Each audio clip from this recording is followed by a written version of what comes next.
Hello friend, আমাদের অনেকের বাড়িতে আরশোলা, টিকটিকি, মাকড়সার উৎপাত দেখা যায়। আমরা আমাদের ঘর তো যতই পরিষ্কার করে রাখি না কেন, এরা কিন্তু আমাদের বাড়িতে থেকেই আছে। কোনো রকমভাবে আমরা কিন্তু এদেরকে বাড়ি থেকে দূর করতে পারি না। এই আরশোলা দেখবেন আমাদের রান্নাঘরে, আর মাকড়সা দেখবেন আমাদের যেকোনো ঘরের কর্নারে জাল বুনে আমাদের ঘরদোর নোংরা করে। এছাড়া এই টিকটিকি আমাদের ঘরের দেওয়ালে ঘোরাঘুরি করে, এতে আমাদের বাচ্চারা ভয় পায়। এছাড়া এর পটি যে এতটাই মারাত্মক, আমাদের প্রাণহানিও জীবনহানিও হতে পারে। তা আমরা হয়তো কোনো রকমভাবে এদেরকে বাড়ি থেকে দূর করতে পারি না। তা আজকে ভিডিওতে অসাধারণ একটা টোটকা শেয়ার করব, যেটা দিয়ে আপনারা এক রাতের মধ্যে এই আরশোলা, টিকটিকি, মাকড়সা আপনারা বাড়ি থেকে একেবারে দূর করতে পারবেন, এবং এদের যে ডিম, ছোট ছোট ডিম বা ছোট ছোট যে আরশোলা, টিকটিকিগুলো আপনারাও মেরে ফেলতে পারবেন। তা চলুন ভিডিওটা শুরু করা যাক। তা দেখুন, এখানে আমি নিয়ে নিয়েছি 4টে রসুনের কোয়া। তা প্রথমে আমার যেটা লাগবে সেটা হলো রসুন। তা রসুনের উগ্র গন্ধ কিন্তু যে কোনো পোকামাকড় একদমই কিন্তু সহ্য করতে পারে না। বিশেষ করে আরশোলা বলুন বা টিকটিকি আর মাকড়সা কিন্তু এরা কিন্তু একদমই সহ্য করতে পারে না। প্রথমে আপনারা 4 থেকে 5 কোয়া এভাবে রসুন আপনারা নিয়ে দেবেন। নিয়ে একদম ভালোভাবে কিন্তু ছিলে নেবেন। কোনো রকমভাবে এতে কিন্তু খোলা যেন না থাকে। তো এভাবে নেওয়ার পর আপনারা যেকোনো একটা গ্রাইন্ডার নিয়ে নেবেন, বা যেকোনোভাবে এটা একদম একটু মিহি মিহি করে একটু কুচি কুচি করে নেবেন। তো এভাবে নেওয়ার পর তারপর আপনারা দিয়ে দেবেন এতে বাড়িতে থাকা সামান্য কিছু উপকরণ। এটা আমি নিজে বাড়িতে বানিয়েছি, বানিয়ে তারপর আমি আপনাদের দেখাচ্ছি, মানে কাজ হয়েছে বলে কিন্তু আমি আপনাদের কাছে শেয়ার করছি। তা আপনারা অবশ্যই একবার অন্তত করে দেখবেন। তা দেখুন, এভাবে আপনারা কী করবেন, প্রথমে পেস্ট করে নেবেন। তা পেস্ট করার পর এতে দিয়ে দেবেন আপনারা বাড়িতে থাকা সামান্য কিছু জিনিস। সেটা হলো ন্যাপথলিন। তা ন্যাপথলিন আমাদের প্রত্যেকের বাড়িতে কিন্তু থাকে, আর ন্যাপথলিনও কিন্তু পোকামাকড় মারার ক্ষেত্রে কিন্তু অনেকটাই কার্যকরী। তো এখানে আমি একটা ন্যাপথলিন, এখানে আমার ন্যাপথলিনটা কিন্তু বড় সাইজের, সেই জন্য আমি একটা নিয়েছি। আর আপনাদের বাড়িতে যদি ছোট ছোট থাকে তাহলে আপনারা কিন্তু দুটো নিয়ে নিতে পারেন। নেওয়ার পর আপনারা কী করবেন, যে কোনো একটা পেপারের মধ্যে বা এরকম একটা পেজের মধ্যে দিয়ে একটা ভারী কিছু দিয়ে মারলে কিন্তু এটা একদম পাউডারের মতো গুঁড়ো হয়ে যাবে। তা আপনারা অবশ্যই এটা একদম ভালোভাবে পাউডারের মতো করে কিন্তু গুঁড়ো করে নেবেন, যাতে সবটা জিনিসটা যেন ভালোভাবে মিশে থাকে, একদম যেন আস্ত ভাব না থাকে। তো এইভাবে ভালোভাবে একদম পাউডারের মতো গুঁড়ো করার পর আপনারা এই রসুনের পেস্টে এই ন্যাপথলিনটা কিন্তু এভাবে দিয়ে দেবেন। এভাবে দেওয়ার পর এতে আপনারা দিয়ে দেবেন আর একটা জিনিস, সেটা হলো লং। তা লং ও আমাদের প্রত্যেকের বাড়িতে কিন্তু থাকে। তাই এখানে আমি ফুলযুক্ত 5 থেকে 6টা লং নিয়ে নিয়েছি। লং বিশেষ করে টিকটিকি দূর করার ক্ষেত্রে কিন্তু অনেকটাই কার্যকরী। আর টিকটিকি দূর করার ক্ষেত্রে এই লংয়ের কিন্তু জুড়ি মেরা ভার। তা আপনারা কী করবেন, প্রথমে লং নিয়ে এভাবে একটা কাগজের মধ্যে দিয়ে এটা এভাবে একদম কিন্তু গুঁড়ো করে নিতে হবে। তা যেহেতু রং এভাবে মারলে কিন্তু গুঁড়ো হবে না। তা আপনারা কী করবেন, প্রথমে এভাবে একটু ভালোভাবে একটু মানে একটু একটা ভারী কিছু দিয়ে মারলে দেখবেন কিছুটা অন্তত গুঁড়ো হবে।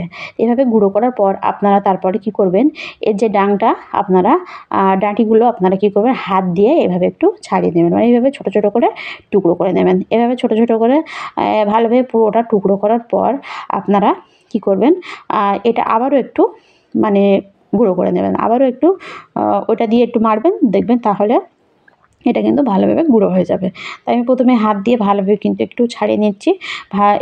ছাড়িয়ে নেওয়ার পর আমি আবারও একটু এটা দিয়ে একটু মারবো।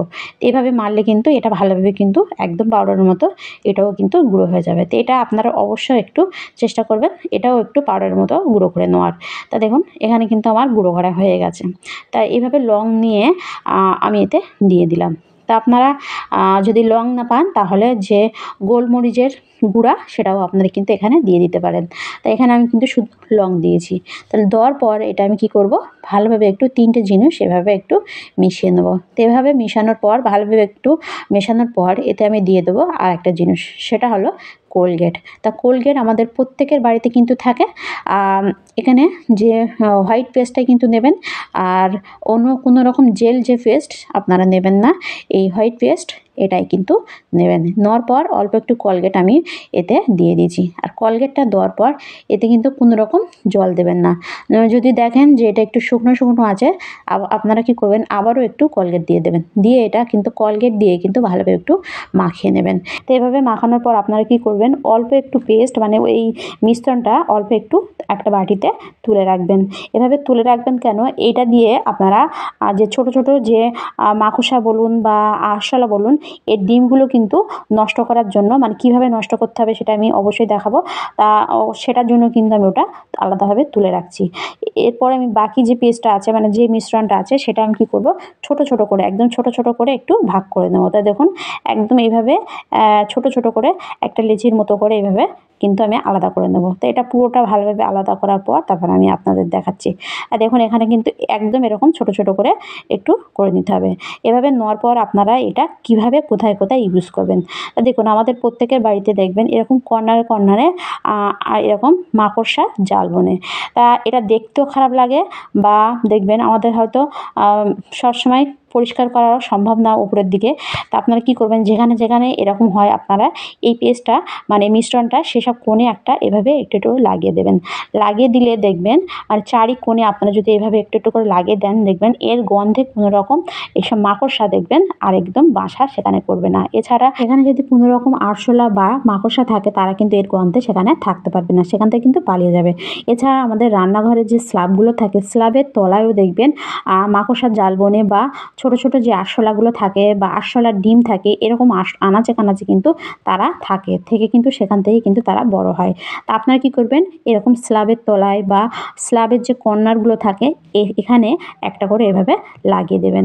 তো এভাবে লাগিয়ে দিলে দেখবেন এটা কিন্তু পড়বে না, আর এর গন্ধে কিন্তু কোনো রকম তারা এখানে থাকতে পারবে না। এছাড়া আমাদের খাটের তলায়ও দেখবেন মাকড়সার জাল দেখা যায়, বা আরশোলাও মানে বাসা বাঁধে এই খাটের নিচনে। তা আপনারা কী করবেন, খাটের নিচনেও এভাবে একটা আটার মতো এভাবে এটা লাগিয়ে দেবেন। লাগিয়ে দিলে দেখবেন কোনো রকম আরশোলা টিকটিকে বলুন, মাকড়সা বলুন, আপনাদের খাটের তলাও থাকবে না। এরপর আমি বাকি যে রেমেডিটা তুলে রেখেছিলাম সেটা কিন্তু আমি এখানে নিয়ে নিয়েছি। নিয়ে নেওয়ার পর এতে আমি দিয়ে দেবো বাম। তা যে কোনো ধরনের বাম কিন্তু এখানে আমি বাম বা জেল আপনারা কিন্তু এখানে নিয়ে নেবেন। এখানে কিন্তু এটা নিয়ে নিয়েছি, আর এক্সপায়ার হয়ে গেছে সেরকম কোনো জেলও আপনারা কিন্তু এখানে নিয়ে নিতে পারেন। নেওয়ার পর আপনারা এই মিশ্রণের সঙ্গে এটা কিন্তু ভালোভাবে এটা মিশিয়ে দেবেন। এভাবে মেশানোর পর তারপর আপনারা নিয়ে নেবেন ডেটল।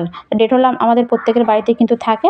তো এখানে কিন্তু 1 ডেলা মতো ডেটল আপনারা কী করবেন, এর সঙ্গে মিক্সড করে দেবেন। তা ভালোভাবে মিশিয়ে নেওয়ার পর এতে আপনারা দিয়ে দেবেন উষ্ণ গরম জল। তা ঠান্ডা জল কিন্তু দেবেন না, উষ্ণ গরম জল দিলে কিন্তু সব কটা জিনিস, বিশেষ করে এখানে কিন্তু বাম দেওয়া আছে, ভালোভাবে কিন্তু এটা মিশে যাবে। তাই এখানে আমি হাফ গ্লাসের মতো উষ্ণ গরম জল এখানে দিয়ে দিচ্ছি। আর এটা যে কতটা পাওয়ারফুল আপনারা কিন্তু না করলে বুঝতে পারবেন না। এটা আপনারা এই রেমেডিটা এরকম দুরকমভাবে ইউজ করবেন বাড়িতে, তাহলে দেখবেন আপনাদের বাড়িতে, মানে ঘরের মধ্যে বলুন বাইরে যেখানেই দেবেন না কেন, একটাও কিন্তু মাকড়সা বলুন, আরশোলা টিকটিকি কিন্তু থাকবে না এর গন্ধে। এরপর আমি এটা নিয়ে নিয়েছি স্প্রে বোতল। তো স্প্রে বোতলে এভাবে আমি ঢেলে নেব। ঢেলে নিয়ে এটা কিন্তু আমি ডাইরেক্ট ইউজ করব না, এটা আমি কিন্তু 10 মিনিটের জন্য এভাবে রেখে দেবো।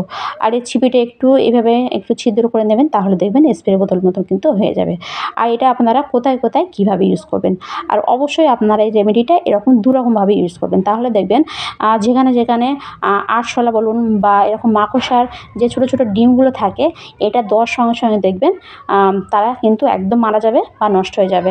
আর এই স্প্রে দেওয়ার সঙ্গে সঙ্গে দেখবেন মাকড়সাও সেখান থেকে কিন্তু একদম মানে পালিয়ে যাবে বা মারা যাবে। দেখুন আমি এখানে কিন্তু স্প্রে করছি, আর ছোটো ছোটো যে মাকড়সাগুলো কিন্তু সব কিন্তু এখানে মারা যাচ্ছে। তো এইভাবে আপনারা অবশ্যই মাকড়সার জালের ওখানে স্প্রে করবেন। এছাড়া আমাদের রান্নাঘরের গ্যাস সিলিন্ডারের এরকম আশেপাশে বলুন বা বেসিংয়ের যে পাইপগুলো থাকে সেখানেও আপনারা এইভাবে স্প্রে করবেন। স্প্রে করার সঙ্গে সঙ্গে দেখবেন সেখানে যদি কোনো রকম আরশোলা লুকিয়ে থাকে তারা কিন্তু এরকম বার হয়ে আসবে। তো দেখুন স্প্রে করার সঙ্গে সঙ্গে কিন্তু এখান থেকে আরশোলা বার হয়ে আসছে। আর বার হওয়ার সঙ্গে সঙ্গে আপনারা কী করবেন, তাদের গায়ে স্প্রে করবেন। করার সঙ্গে সঙ্গে দেখবেন তারা কিন্তু মারা যাবে। তো এইভাবে আপনারা অবশ্যই রেমেডিটা দুরকমভাবে ইউজ করবেন, দেখবেন আপনাদের বাড়িতে একটাও কীটপতঙ্গ থাকবে। তাই ভিডিওটি পর্যন্ত ভালো লাগলে লাইক কমেন্ট শেয়ার করতে ভুলবেন না।